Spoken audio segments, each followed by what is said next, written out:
Hello friends, आप सभी का स्वागत है आज की इस वीडियो में।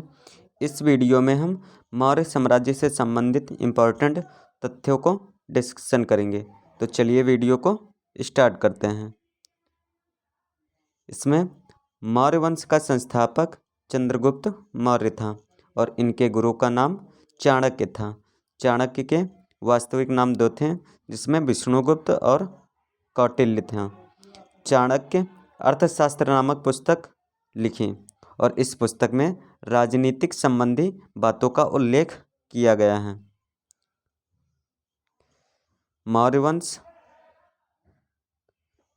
वंश के प्रचलित मुद्रा जो थी वो पर्ण थी और चंद्रगुप्त मौर्य के शासनकाल में सिकंदर के सेनापति जो सेलुकस निकेटर थे, उन्होंने आक्रमण किया था। सेलुकस निकेटर के राजदूत का नाम मेगास्थनीज था और इस मेगास्थनीज ने इंडिका नामक पुस्तक लिखी थी। चंद्रगुप्त मौर्य ने यूनानियों का अंत कर दिया था और सेलुकस निकेटर की पुत्री कार्नेलिया के साथ में चंद्रगुप्त मौर्य ने विवाह किया था और इसने भारत के 8 महाजनपदों पर कब्जा किया था। चंद्रगुप्त मौर्य अपने जीवन के अंतिम समय में जैन धर्म को स्वीकार किया था। चंद्रगुप्त मौर्य की मृत्यु श्रवण बेलागोला में उपवास के दौरान हो गई थी। इसके बाद मौर्य वंश का अगला शासक बिंदुसार बना। बिंदुसार पुराणों में बिंदुसार को अमित्रघात, भद्रसार, वारिसार के नाम से भी जाना जाता है। बिंदुसार जैन धर्म का अनुयायी था।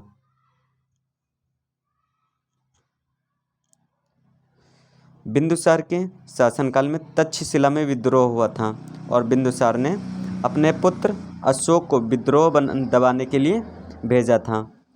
अशोक ने न केवल विद्रोह को शांत किया था, बल्कि वहाँ की प्रजा का प्रेम और विश्वास भी जीत लिया था। बिंदुसार ने भारत के 10 महाजनपदों पर राज किया। इसके बाद अशोक मौर्य वंश का अगला शासक बना। अशोक सबसे सफल शासक था, जिसने बहुत सारे जनपदों को जीत लिया था। अशोक पूरे मौर्य वंश में सबसे महान शासक था। इसके शासनकाल में शिलालेखों का प्रचलन बढ़ा। अशोक दीवानम प्रिय के नाम से भी विख्यात था। इन शिलालेखों की खोज सबसे पहले 1750 ईस्वी में पैंथेलर ने की थी और सबसे पहले 1837 ईस्वी में जेम्स प्रिंसप ने इन शिलालेखों को पढ़ा था।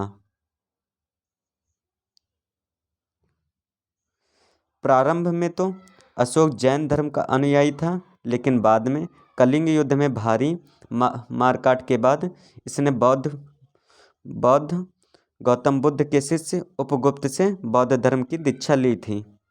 इस वंश का अंतिम शासक ब्रह्मदत्त था। अगर वीडियो अच्छी लगी तो प्लीज़ लाइक, शेयर, सब्सक्राइब ज़रूर करें। धन्यवाद। ये सीरीज़ लगातार यही तरीके से चलती रहेगी।